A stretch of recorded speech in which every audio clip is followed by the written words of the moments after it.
오늘 본문 욥기 38장 1절부터 41절까지를 저와 여러분이 번갈아 교독하시겠습니다. 그때 여호와께서 폭풍우 가운데에서 욥에게 말씀하여 이르시되 부지한 말로 생각을 어둡게 하는 자가 누구냐? 너는 대장부처럼 허리를 묶고 내가 내게 묻는 것을 대답할지니라. 내가 땅에 기초를 놓을 때 네가 어디 있었느냐? 내가 깨달아라거든 말할지니라. 누가 그것의 도량법을 정하였는지 누가 그 줄을 그것의 위에 띄웠는지 내가 아느냐? 그것의 주지는 무엇 위에 세웠으며 그 모퉁이 돌은 누가 놓았느냐?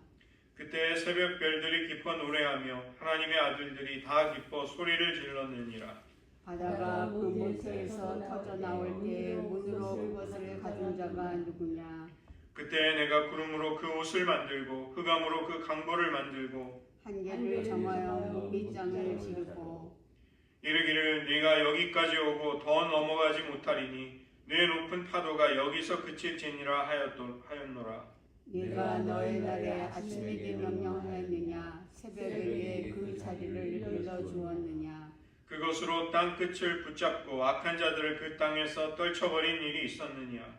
땅이 변하여 진흙에 미친 것 같이 되었고 그들은 흙같이 나타나되 악인에게는 그 빛이 차단되고 그들의 높이 든 팔이 꺾이느니라. 네가 바다의 심에 들어갔었느냐? 깊은 물 밑으로 걸어다녀 보았느냐? 사망의 문이 내게 나타났느냐? 사망의 그늘진 문을 내가 보았느냐? 땅의 너비를 내가 측량할 수 있느냐? 내가 그 모든 것을 다 알거든 말할지니라. 어느 것이 광명이 있는 곳으로 가는 길이냐? 어느 것이 흑암이 있는 곳으로 가는 길이냐? 너는 그 지경의 지경으로 그를 데려갈 수 있느냐? 그의 집으로 가는 길을 알고 있느냐? 내가 아마도 알리라. 내가 그때에 태어났으리니 너의 횟수가 많음이니라. 네가 그 공간에 들어갔느냐? 누가 창고를 보았느냐? 내가 환란 때와 교전과 전쟁의 날을 위하여 이것을 남겨두었노라. 광명이 어디로 뻗치며 동풍이 어디로 땅에 흩어지느냐? 누가 홍수를 위하여 물길을 터주었으며 우레와 번갯길을 내어주었느냐? 누가 사람 없는 땅에 사람 없는 광야에 비를 내리며 황무하고 황폐한 토지를 흡족하게 하여 연한 풀이 돋아나게 하였느냐? 이에 아라가 있느냐? 있을 방법은 누가 낳았느냐? 얼음은 누구의 태에서 났느냐? 공중의 서리는 누가 낳았느냐? 물은 돌같이 굳어지고 깊은 바다의 수면은 얼어붙느니라. 내가 묘성을 메어 묶을 수 있으며 삼성의 띠를 풀 수 있느냐? 너는 별자리들을 각각 제때에 이끌어낼 수 있으며 복주성을 다른 별들에게로 이끌어갈 수 있겠느냐? 내가 하늘의 궤도를 아느냐? 하늘로 하여금 그 법칙을 땅에 베풀게 하겠느냐? 내가 목소리를 구름에까지 높여 넘치는 물이 내게 덮이게 하겠느냐? 내가 번개를 보내어 가게 하되 번개가 내게 우리가 여기 있나이다 하게 하겠느냐? 가슴속에 지혜를 누가 준 것이냐? 스파락에 슬기를 준 자가 누구냐? 누가 지혜로 구름의 수를 세겠느냐? 누가 하늘의 물주머니를 기울이겠느냐? 티끌이 덩어리를 이루며 덩이가 서로 섞게 하겠느냐?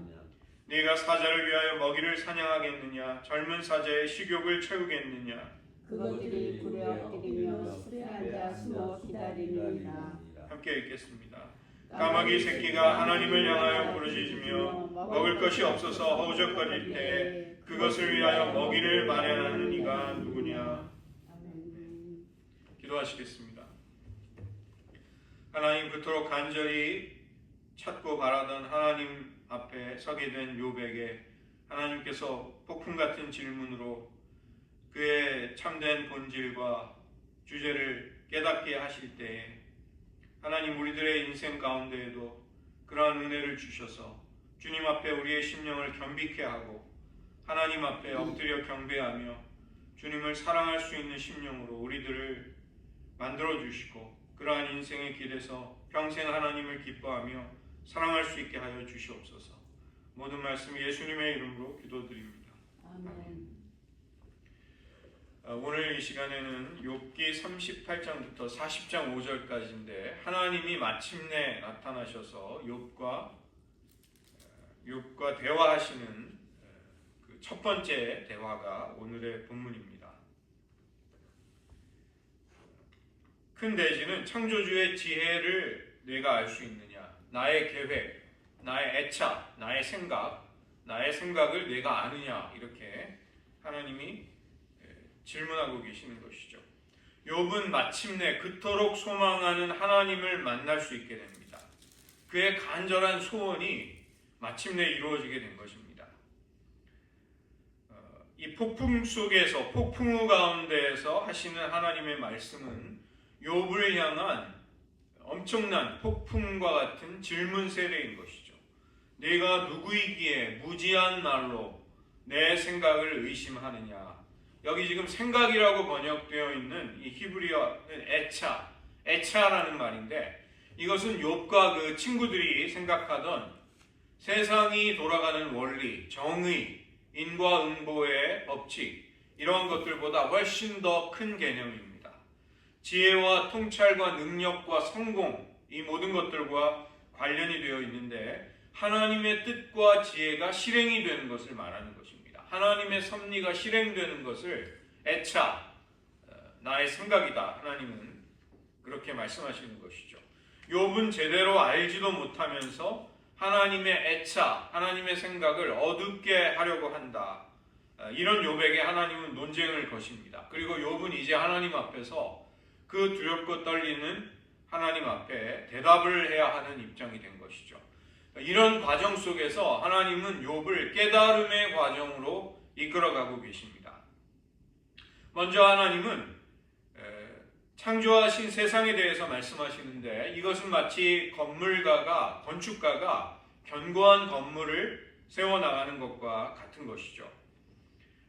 든든한 기초와 같이 하나님이 땅을 만드셨다는 것으로 시작합니다. 이 과정을, 하나님의 창조를 지켜본 새벽별과 하나님의 아들들, 즉 천상의 존재들은 하나님이 완성하신 작품에 환호하며 경탄하는 것이죠. 이것은 곧 욥의 말과는 달리 세상이 무질서하지 않다는 것입니다. 하나님은 측량줄을 내리셔서 하나님의 질서와 규칙에 따라 땅을 먼저 튼튼하게 고정시키십니다. 그 땅 위에 모든 세계를 지어 나가시려는 것이죠. 8절부터 11절에 창조에 대한 설명이 이어지는데, 물의 위협으로부터 땅을 보호하기 위해 경계를 정하시는 하나님의 모습이 나옵니다. 고대 근동에서는 이 바다가 혼돈의 세력을 대표하는 곳이었습니다. 굉장히 두렵고 하나님의 창조의 질서와 통치를 대적하는 바다 괴물이 있는 곳, 그곳이 고대 근동 사람들에게는 바다였던 것이죠. 이 바다의 혼돈을 무찌르시고 평정시키고 거기 거하는 모든 어두움의 세력들을 정복하시는 것이 하나님의 창조가 된다. 이렇게 고대 근동에서는 하나님의 창조를 이해했던 것입니다. 욥이 주장했던 것과 달리 하나님은 혼돈을 방치하지 않으십니다.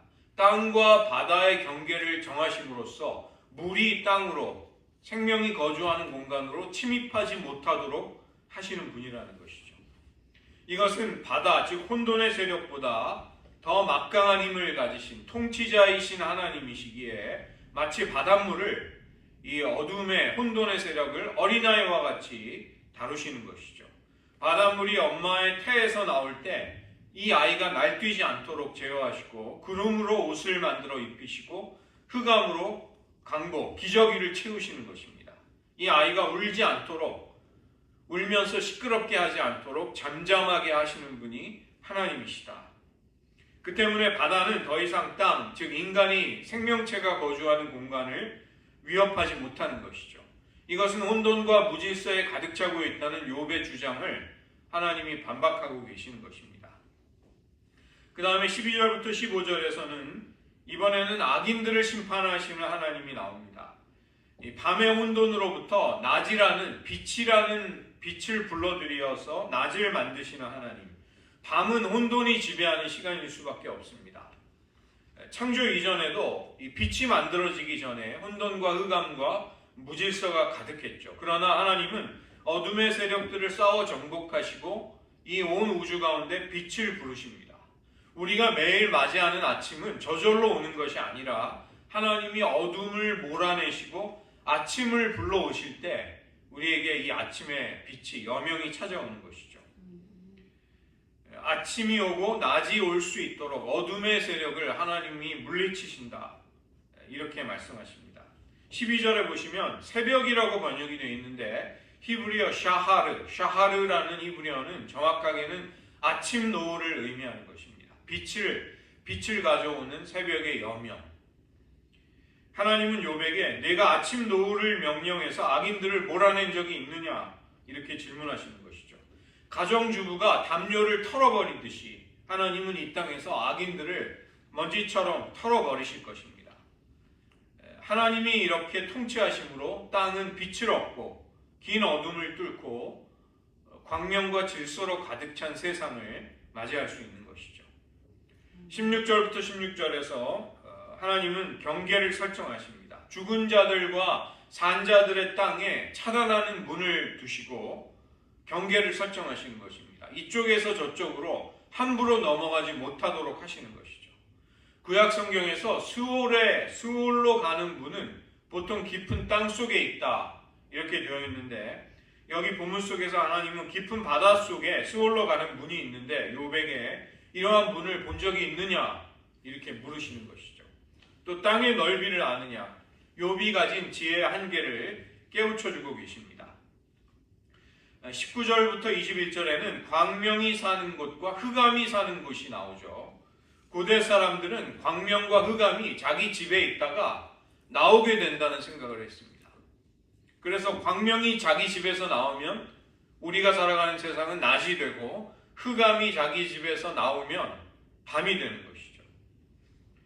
이 흑암과 광명이 어디서 사는지를 아느냐 그것을 창조하신 하나님만이 아신다는 것입니다. 하나님은 욥을 비꼬시면서 내가 그때 태어났으니 창조 때 태초에 태어났으니 그곳을 알겠구나 이렇게 풍자하시고 무지를 지적하시는 것이죠. 엘리후조차도 욥이 하나님을 찾을 수 없을 것이다. 그가 하나님을 만날 수 없을 것이라고 얘기했습니다. 그런데 그것이 깨져버린 것입니다. 하나님은 놀랍게도 권위와 영광을 가지신 분이시지만 고난당하는 이들의 탄식에 귀를 기울이십니다. 그리고 욥에게 차분하게 질문하시는 것이 아니라 질문 세례를 권능을 가지고 영광스러운 모습으로 임재하셔서 질문의 세례를 퍼부으시는 것이죠. 무지한 말로 내 생각, 애차를 어둡게 했다 이렇게 욥을 책망하십니다. 이 세상이 얼마나 견고하게 창조되고 질서 있게 다스려지고 있는가. 또 악인조차도 하나님은 그들을 통제하고 계시다는 것입니다. 산자들과 죽은 자들의 세계의 경계를 정하시고 바다와 땅의 깊이와 넓이를 홀로 아시는 하나님, 광명과 흑암이 사는 곳을 홀로 아시는 하나님이 세상을 구석구석 닿지 않는 그분의 손길과 눈길이 닿지 않는 곳이 없도록 통치하고 계신다. 악인들을 멸하심으로 질서를 유지하신다. 이것이 욥의 갈등과 고민에 대한 하나님의 질문을 통한 메시지였던 것이죠. 두 번째로 하나님은 하늘을 통치하시고 특별히 물과 시간의 흐름을 통제하신다는 것을 보여주십니다. 38장 22절부터 24절을 보시면 눈과 우박의 창고, 광명과 동풍이 가는 길에 관해 말씀하시는 것이죠. 내가 그것을 본 적이 있느냐? 거기에 들어가 본 적이 있느냐? 지금 이란이 쏘는 미사일이 점점 바닥이 나고 있다고 하죠. 또 이스라엘이 막는 그 방어용 미사일도 떨어지고 있다고 합니다. 하나님은 이 눈과 우박을 창고에 무기 환란의 날을 위해 전쟁의 날을 위해 저장해 두었다. 이렇게 말씀하시는 것이죠. 하나님의 심판의 도구라는 것입니다. 광명이 갈라지는 방향, 동풍이 땅 위에서 흩어지는 길을 내가 아느냐? 욥으로서는 당연히 그 모든 질문에 무엇 하나 대답할 수 없었습니다. 자연 현상을 인간은 볼 수는 있지만, 체험할 수는 있지만 그 출처와 진행 과정에 대해서 어떻게 만들어지는지를 알 수 없는 것이죠. 그것은 하나님의 길이라는 것입니다. 25절에는 우레와 번개의 길 그리고 홍수에 관해 말씀하십니다. 이 날씨는 대부분이 물과 연관이 되어 있죠. 그리고 물은 곧 생명을 태동하는 것입니다. 홍수와 엄청난 비는 생명을 위협하게 되는데 하나님은 물길을 내셔서 물의 힘을 돌려서 그것들이 해를 끼치지 않도록 하시는 것이죠. 하나님의 진노와 징계의 수단이 되는 번개와 우레조차도 하나님이 지시하시는 방향대로만 움직이게 하신다는 것입니다. 또 26절을 보시면 사람이 살지 않는 곳에조차 비를 내리시는 것이죠. 욥이 인간 중심적인 생각을 하는 것이죠. 욥은 자기가 처하는 고난 속에서 하나님은 불의하시다. 세상은 혼돈과 악으로 가득 차고 하나님은 세상을 돌보시지 않는다. 이렇게 말씀하실 때 하나님은 욥에게 사람이 살지 않는 광야에조차 내가 비를 내린다. 이것은 모든 생물들을 위한 것이다. 내가 세상을 운행하고 있다. 그리고 그 생물들이 마실 물과 먹을 식물을 위해 풀을 내기 위해서 풀이 자라기 위해서도 물이 있어야 하는 것이죠. 이것은 곧 하나님이 생명을 파괴하고 소홀히 여기는 분이 아니라 보호하며 돌보시는 분이다. 하나님은 그것을 말씀하십니다. 28절부터 30절에 비와 이슬과 얼음과 설이 이것은 모두 다 물이 형태를 바꾸는 것이죠. 하나님은 욥에게 비에게 아버지가 있는지를 아느냐, 이슬방울과 얼음과 서리를 누가 낳았는지를 아느냐. 욥은 당연히 그들에게는 아버지가 없습니다. 누가 낳아서 생긴 것이 아니라 그 모든 것들을 하나님이 이 땅에 내시는 것이죠. 물이 단단하게 얼게 되는 것도 저절로 이루어지지 않는다는 것입니다. 이 땅에 물을 주실 뿐만이 아니라 그 물의 특정한 형태조차 정교하게 결정하시고 주관하시는 분이 하나님이시다. 이것을 말씀하십니다. 그 다음에 31절부터 하나님은 욥의 시선을 하늘로 우주와 천체로 향하게 하십니다. 묘성과 삼성을 풀고 묶을 수 있느냐, 별자리들을 정해진 시간에 이끌어낼 수 있느냐, 북두성을 다른 별에게로 데려갈 수 있느냐, 즉 하늘의 법칙을 알고 이 땅에 그 하늘의 질서를 적용할 수 있느냐, 이것을 물어보는 것입니다. 인간은 별자리를 관찰하면서 시간의 질서를 조금씩 알아가고 계절의 변화 이런 것을 통해 이제 씨앗을 뿌리고 농업을 일으켰던 것이죠. 하나님이 별들의 움직임을 왜 말씀하시는가? 나야말로 그 모든 하늘의 질서를 관장하고 그 질서를 땅에 적용하고 있다. 이것을 욥에게 알려주시기 위함입니다.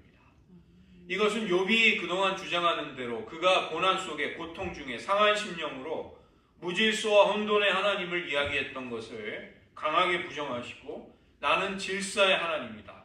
나는 생명의 하나님이다. 이렇게 말씀하시는 것입니다.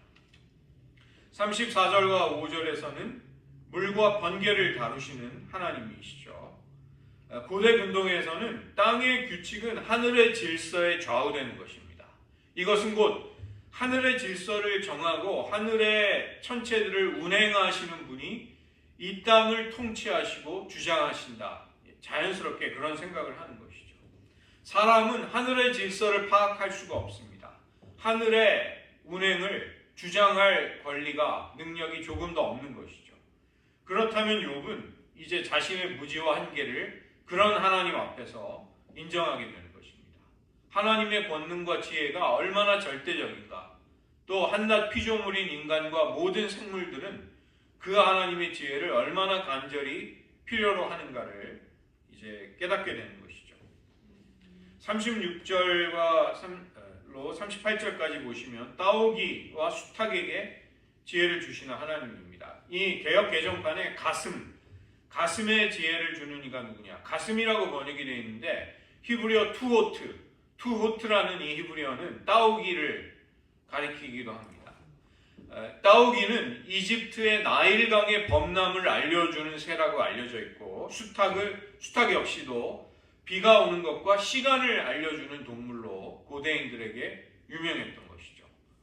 따오기와 수탉이라는 것은 시간과 계절의 변화, 자연의 질서와 관련이 되어 있는 동물들이었습니다. 이 고대 근동에서 날씨를 예보하는 능력은 신비스러운 지혜에 속하는 것이죠. 하나님은 인간에게 이런 능력을 주지 않고 투오투와 수탉에게, 따오기와 수탉에게 그 하늘의 질서를 알게 되는 지혜를 주셨다는 것입니다. 비가 마른 땅을 적시게 될 때 먼지와 같았던 흙이 물과 한 덩어리가 되어서 달라붙게 되고, 메마른 땅은 모든 생물들에게 먹을거리인 식물을 내는 비옥한 땅이 되는 것이죠. 이런 자연의 섭리를 내가 주장한다고 하나님은 말씀하십니다.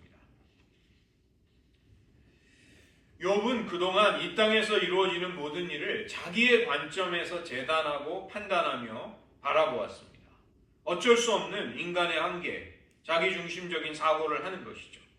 그러나 하나님은 창조주와 모든 세상의 질서의 주관자와 보존자로서의 자신을 드러내심으로써 피조물의 관점을 깨트리시는 것입니다. 욥의 인간 중심적인 생각, 여기에 제동을 거시고, 나는 인간뿐만이 아니다, 고통당하고 있는 너만이 아니라 이 땅의 모든 살아있는 존재들을 내가 돌보고 다스리고 있다, 이것을 선포하는 것이죠.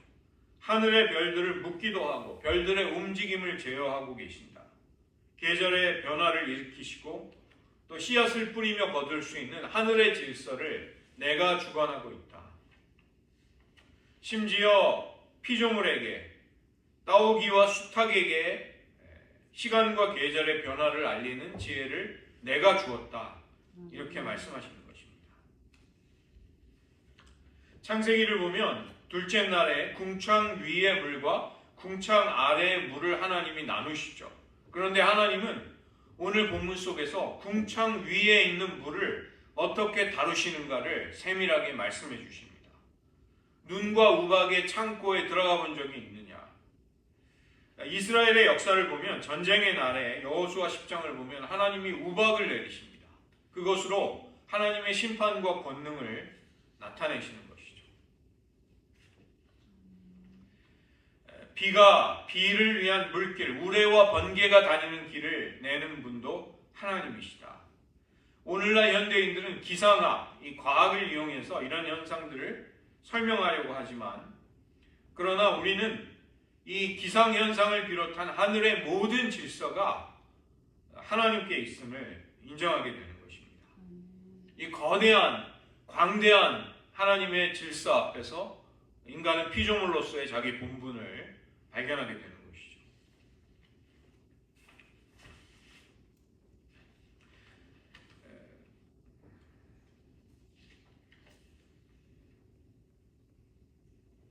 지금 우리가 누리고 있는 모든 것들, 우리가 당연히 찾아오고 당연히 계속된다고 생각하는 모든 것들은 하나님의 기적이라고 할 수 있습니다. 하나님의 지혜와 손길이 그 크고 작은 것 모두를 세밀하게 움직이고 운행하시고 주관하고 계시다는 것이죠. 이것이 없다면 우리가 생명으로 이 땅에 존재할 수가 없습니다.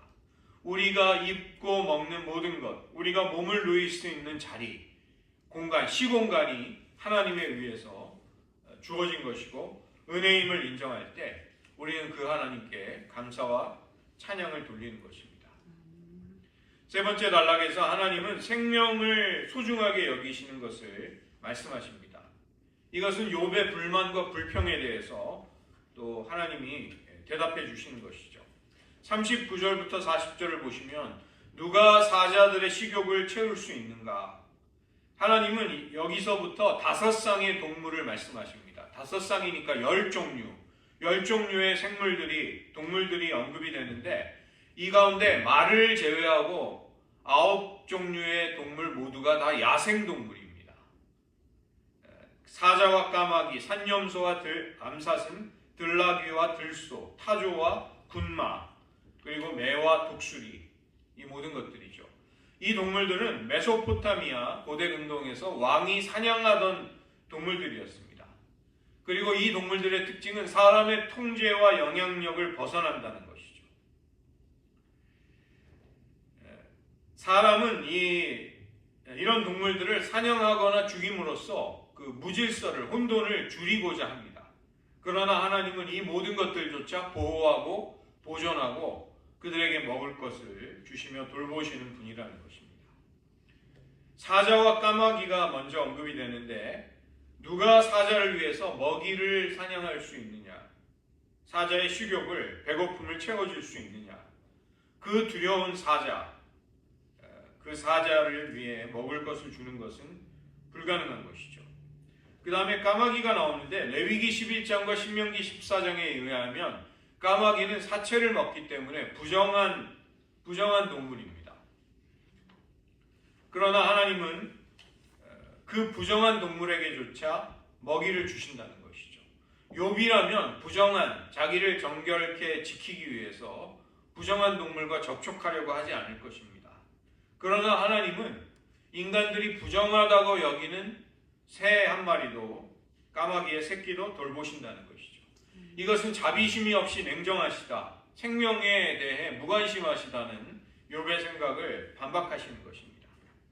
그 다음에 산염소와 암사슴이 39장부터 언급이 됩니다. 이들이 새끼를 낳는 것을 본 적이 있느냐? 생명과 관련된 질문을 하는 것이죠. 이 동물들은 사람이 사는 곳으로부터 멀리 떨어져 있기 때문에 이들의 행태와 습성을 인간이 알 수가 없습니다.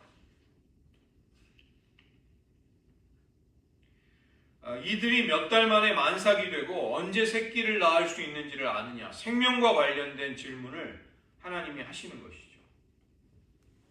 하나님은 이 생물들의, 이 동물들의 뱃속에 자라나는 태아, 그 새끼들의 생명조차 하나님의 눈은 일일이 보시고 계시고 그들을 돌보신다는 것입니다.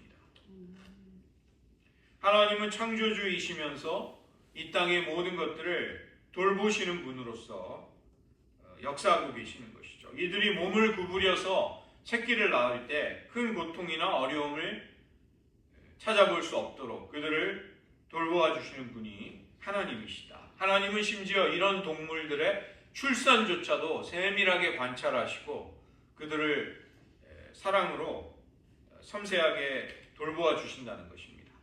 4절에 보시면 새끼들이 강해지면, 이제 크게 되면 부모의 어미의 곁을 떠나버리는 것이죠. 이들이 살아가는 습성, 행태조차 하나님은 다 하신다는 것입니다. 왜냐하면 이들을 돌보시기 때문에, 이들을 늘 관심 있게 주목하고 계시기 때문에 하나님은 알고 계시는 것이죠. 네 번째로, 이러한 동물들을 왜 하나님은 언급하시는가? 인간이 얼마나 무지한가를 그것을 통해 상대적으로 알려주시는 것입니다. 5절부터 6절, 39장 5절부터 6절을 보시면 나귀에게 하나님이 자유를 주셨다는 것이죠. 들나귀와 들소, 이들은 초원지대, 사람에게 길들여지지 않고 자유를 누리며 살아가는 것입니다. 들나귀는 집에서 키우는 가축으로서의 나귀와 달리 저주받은 광야, 소금기가 가득한 곳에서 살아갑니다. 인간의 문명의 종속이 되지 않는 것입니다. 사람들이 사는 곳으로부터 멀리 떨어져 누구의 간섭도 없이 자유롭게 살아가는 동물들, 이들을 하나님이 돌보시는 것이죠. 그 다음에 들소라는 것은 외양간에 두면서 인간이 농사에 이용할 수가 없는 생물입니다. 그 야생성, 그 엄청난 힘과 권능을 인간이 통제할 수 없는 것이죠.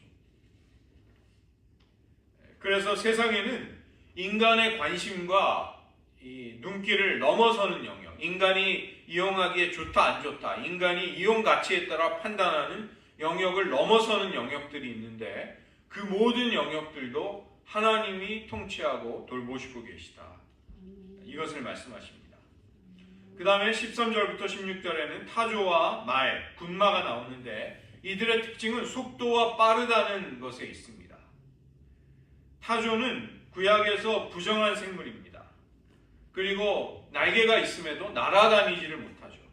그리고 타조는 새끼에 대해 무관심한 생물로 유명합니다.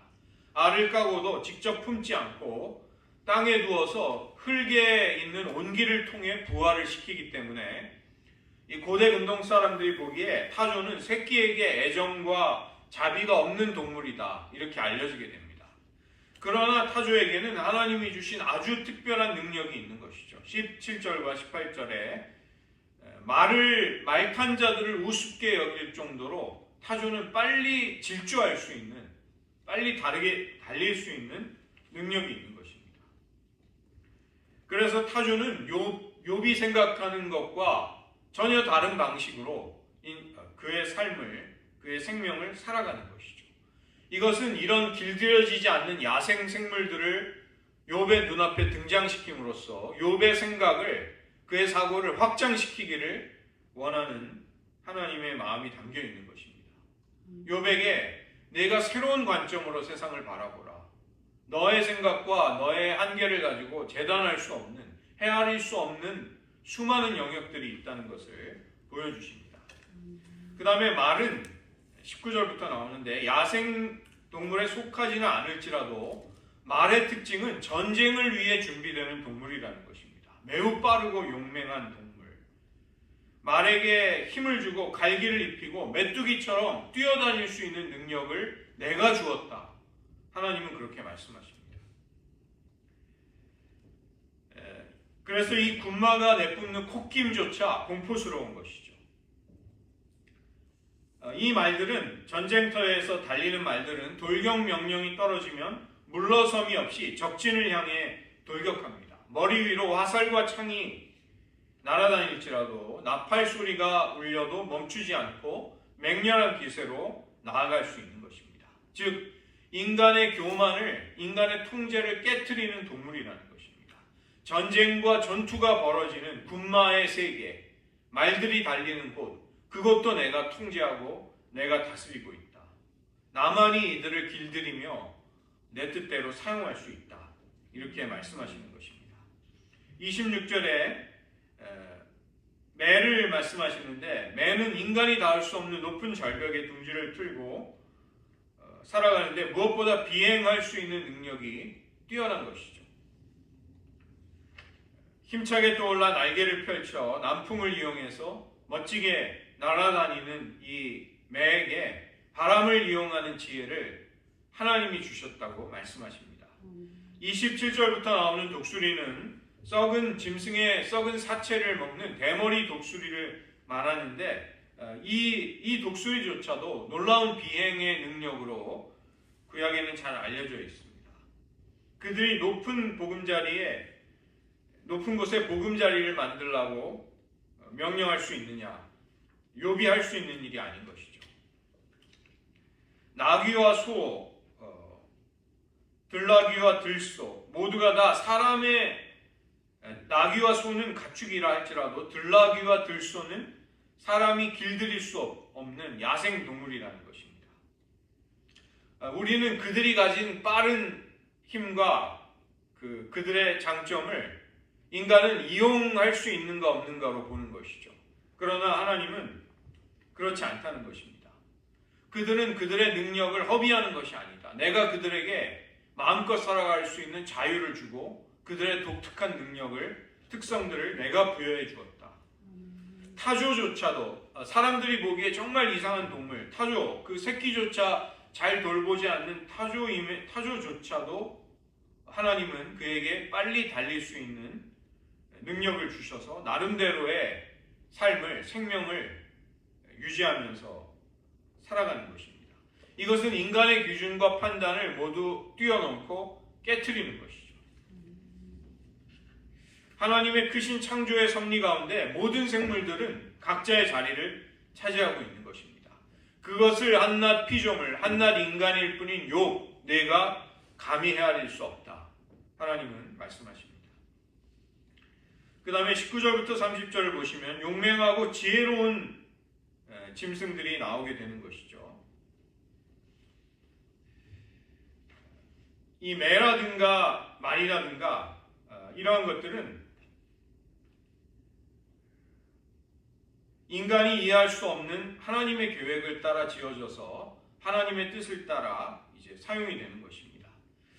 그 진화론자들은 하나님의 창조의 솜씨를, 하나님의 창조의 신비스러운 섭리들을 부정합니다. 이것은 인간의 머릿속에 맞춰놓은 계획에 따라, 이론에 따라 하나님의 신비들을 억지로 우겨 넣으려는 것이죠. 그러나 하나님은 모든 생물들을 나의 뜻대로 주관하고 있다, 통제하고 있다. 그들에게 자유로운 삶을 내가 부여해 주었다. 이렇게 말씀하십니다. 이제 욥의 대답이 나오는데 40장입니다. 하나님은 욥에게 땅과 하늘과 거기에 살아가는 다양한 동물들을 보여주십니다. 그리고 욥에게 답변을 요구하십니다. 욥은 그동안 친구들과의 논쟁에서 끊임없이 하나님께 호소하고 하나님 만나 배웠기를 간절히 원했습니다. 그 희망이 이루어졌을 때 욥이 어떻게 반응하고 있는가? 하나님은 욥에게 트집 잡는 자와 논쟁하는 자다, 이렇게 그를 부르고 계십니다. 이것은 이브리어에서 법적인 용어로 사용하는 것인데, 이전에 욥이 하나님과 법정에서 만나 나의 무죄를 논증하고 싶다, 이런 이야기를 많이 했죠. 그래서 하나님이 나의 엄청난 권능으로 너를 짓누르겠다, 너를 꼼짝할 수 없게 찍소리 못하게 하겠다, 이렇게 말씀하시는 것이 아니라 법정에서 서로 간에 옳고 그름을 가리듯이 공평하게 한번 따져보자. 욥에게 답변을 강요하는 협박이 아니라 욥에게 답변을 요구하시는 것입니다. 욥의 첫 번째 답변은 3절에 보시면, 여기서 욥의 답변은 불완전해 보입니다. 마지못해서 대답하는 것처럼 보이죠. 우리가 이것을 어떻게 알 수 있는가 하면 42장 1절부터 6절에 나오는 욥이 하나님의 두 번째 말씀을 듣고 나서 하는 태도는 상당히 다릅니다. 이때는 하나님의 말씀이 끝나자마자 욥이 바로 자발적으로 자신의 생각을 하나님께 말씀을 드리는 것이죠. 그러나 오늘 첫 번째 본문 속에서 그의 답변하는 태도를 보면 그는 마지못해 어쩔 수 없이 만족하지 못한 채로 대답하는 것처럼 보입니다. 욥이 하나님께 그토록 간절히 듣고 싶었던 것, 그것은 왜 고난을 주셨는가에 관한 것입니다. 경건하게 살았음에도 내가 이 정도의 재난과 고통을 당할 이유는 없지 않습니까? 나의 그런 정당함과 결백함을 하나님이 풀어주셔야 하시지 않습니까? 이 욥이 제기했던 질문과 주제에 대해서 하나님은 세상을 내가 어떻게 통치하고 다스리고 있는가를 말씀하시는 것이죠. 어떻게 보면 욥은 인문학을 질문했는데 하나님은 자연과학으로 답변을 해주시는 것처럼 보이는 것입니다. 이제는 욥이 그런 하나님의 말씀 앞에 답변을 드려야 할 차례가 된 것이죠. 4절을 보시면 욥은 손으로 입을 가릴 뿐이라고 말합니다. 내가 비천하다고 이야기하는 것이죠. 이 욥의 갑작스러운 답변은 이 욥기를 읽고 있는 우리들을 사실은 조금 당혹스럽게 하는 것입니다. 하나님의 긴 말씀에 비해서 욥이 하는 대답이 너무도 짧았고, 그동안 욥은 자신이 답변할 말이 있으면 상당한 분량으로 자기의 논리를, 자기의 주장을 전개해 나갔던 것이죠. 욥이 비천하다고 말한 것, 그가 하나님께 말씀드리고자 했던 것은 내가 하나님께 답변할 정도의 위치에 있지 않구나, 이것을 그가 표현하고 있는 것입니다. 세상을 창조하며 혼돈의 세력을 제압하시는 위대하신 하나님, 하늘과 땅에 수많은 생물들을 먹이시고 돌보시고 섬세하게 주관하고 계시는 그 하나님을 깨닫게 되자 욥은 내가 얼마나 작은 존재인지를 알게 됩니다. 그래서 나의 손가락으로 나의 입을 가리노라, 이것은 무지를 인정하는 태도입니다. 하나님과 세상에 대한 통찰력과 지혜가 없이 내가 너무도 많은 말을 했습니다. 너무 쓸데없는 말을 했습니다. 그런 표현인 것이죠. 그래서 5절에 더 이상 말을 하지 않겠습니다. 욥은 무지와 부족함을 인정하게 됩니다. 하나님은 욥에게 답을 요구하시지만 욥은 입을 다물겠다고 말씀드리는 것이죠. 이러한 침묵은 부정적인 의미로 보기는 어렵습니다. 도리어 이제부터는 심사숙고한 후에 나의 진정을 담아서 말씀드리겠습니다. 이렇게 볼 수 있는 것이죠. 하나님이 해주신 말씀이 욥에게 직접적인 답변은 아니라 할지라도 욥의 마음에 도움이 되고 무언가 깊은 통찰과 지혜와 울림을 주었다는 것을 우리가 짐작해 보게 됩니다. 여전히 우리가 살아가는 세상 속에 이 깔끔하게 모든 것들이 정리되지는 않습니다. 그러나 또 욥은 그 직접적인 자기가 간절히 원하는 주제에 대한 직접적인 답변을 듣지 못하고 있는 것이죠. 그럼에도 불구하고 욥은 하나님 앞에 무언가 새로워지고 하나님 앞에 깨달음을 얻기 시작하는 것입니다. 의인이 고통받고 악인이 잘 되는 왜곡한 세상에 대해 탄식하던 욥, 그는 이제 나의 손가락으로 입을 가리고 하나님 앞에 더 이상 말씀드리지 않겠다고, 내가 너무도 작고 비천한 존재임을 깨달았노라고 인정하고 있는 것입니다. 어떻게 보면 욥은 하나님 앞에 이제 보다 겸손한 자가 되어서 하나님을 향한 온전한 태도 속에서 하나님의 말을 경청하고 싶어 하는 것이죠. 하나님의 답변을 여전히 그는 듣고 싶어 하고 있는 것입니다. 욥은 이전처럼 하나님께 따질 수 없게 되는 것이죠. 최소한 하나님의 통치와 창조 세계를 다스리시는 그 하나님 앞에 새로운 관점, 열린 마음이 생긴 것입니다. 그는 뜻하지 않게 엉뚱한 곳에서 은혜를 받은 것이죠. 자기가 기대하지 않은 은혜를 받은 것입니다. 이것은 하나님의 배려이고 하나님의 차근차근 단계를 밟아가시는 일종의 지혜로운 전략이라고 할 수 있는 것이죠. 욥이 기대했던 주제가 빗나갔을지라도 하나님은 욥을 보다 더 하나님과의 가까운 자리로, 하나님과의 온전한 관계 속으로 인도해 주고 계십니다. 우리의 모든 소원이, 우리의 간구가 응답되지 않을 수 있습니다. 그러나 하나님은 여전히 우리를 그분에게로, 진정한 진리 가운데로, 인생의 참된 실상으로 우리를 인도해 주고 계십니다. 욥은 의인이었고 하나님의 사람이었지만 하나님의 다스리심에 대해 트집을 잡고 불평하고 원망하는 사람이었습니다. 이것은 기준이 바로 자기 자신이었기 때문에 그런 것이죠. 그러나 하나님은 그런 욥의 시야를, 세계를 확장해 주고 계십니다. 하나님 앞에 욥은 비로소 자기를 비천한 자라고 인식하게 되는 것이죠.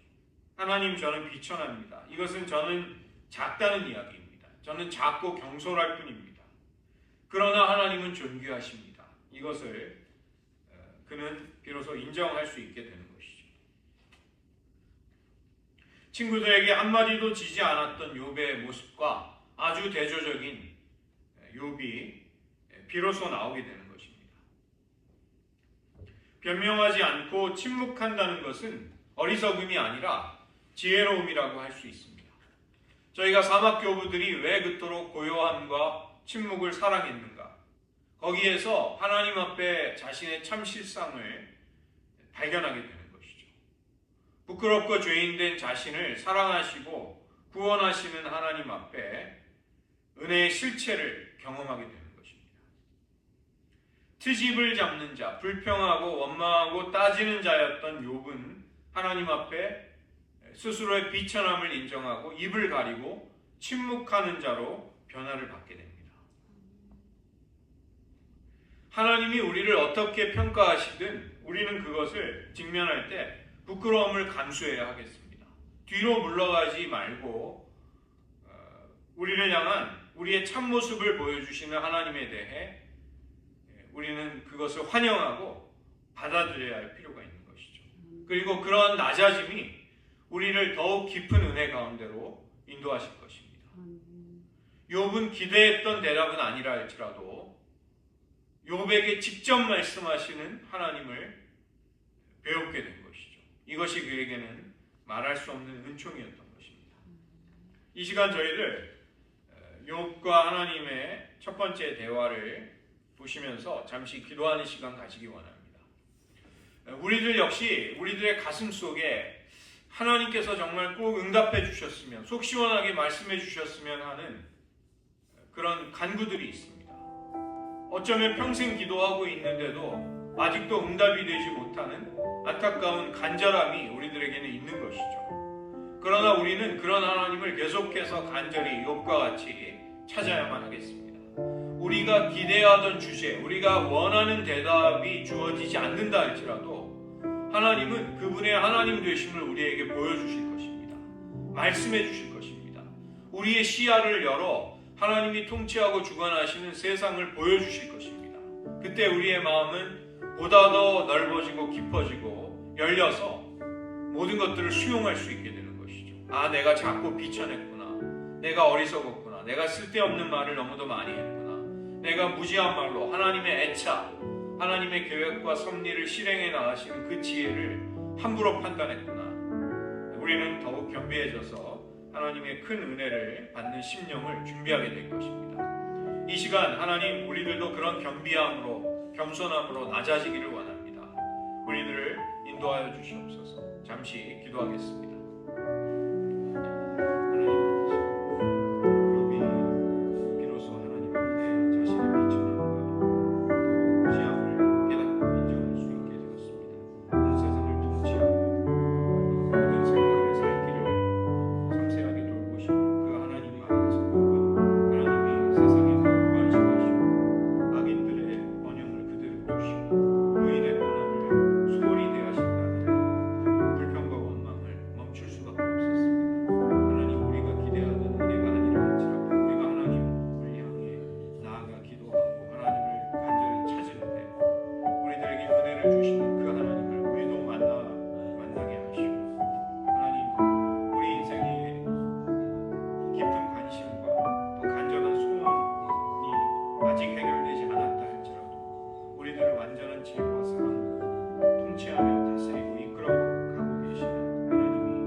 욥은 그토록 간절히 소원하던 하나님을 만나 자신이 간절히 원했던 속 시원한 대답을 듣지 못한다 할지라도 도리어 하나님의 권능과 온 피조 세계를 통치하고 다스리시는 권능 앞에서 그는 그동안 격렬하게 쏟아냈던 말들, 분노와 또 온갖 생각들을 잠잠히 멈추고 하나님의 존전에 엎드려 비로소 자신의 작고 보잘것없음을, 낮고 비천함을, 피조물됨을 인정할 수 있게 되었습니다.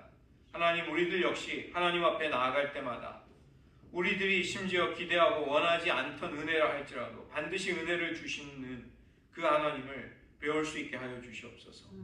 우리에게 속 시원한 대답과 해결이 아직 찾아오지 않는다 할지라도 우리가 찾고 사랑하고 간절히 만나 배웠기를 원하는 하나님께로 마음과 얼굴을 향할 때 우리들을 주목하시는 하나님이 우리가 뜻하지 않은, 우리가 생각하지 않는 은혜로 우리들을 채워주심을 경험하게 하여 주시옵소서. 하나님, 우리들 인생의 많은 고통과 고난 속에 까닭을 알 수 없는 일들 속에 휘말려 어려움을 겪고 낙심하기도 하고 또 침체와 상처를 입기도 합니다. 그러나 그러할지라도 우리가 욥처럼 하나님을 간절히 찾고 하나님께 부르짖고 하나님 만나 배웠기를 사모할 때 그 욥에게 임재하시고 나타나 주신 하나님, 그 하나님이 우리의 삶 가운데도 임재하여 주시옵소서. 하나님, 우리들을 더욱 낮고 겸손하고 겸비케 하심으로 하나님의 크고 순전한 풍성한 은혜를 향해 우리들의 심령이, 우리의 마음의 그릇이, 인격이 준비되게 하여 주시옵소서. 우리가 그런 하나님을 만날 때마다 광대하신 하나님을 찬미하게 하시고 오늘 우리에게 주신 평범한 일상, 자연계의 모든 질서, 세상이 이처럼 돌아가고 있는 것조차 모두가 다 하나님의 돌보시는 손길과 기적임을 고백하며 그 하나님을 경배하는 오늘 하루 되게 하여 주시옵소서. 모든 말씀 예수님의 이름으로 기도드립니다.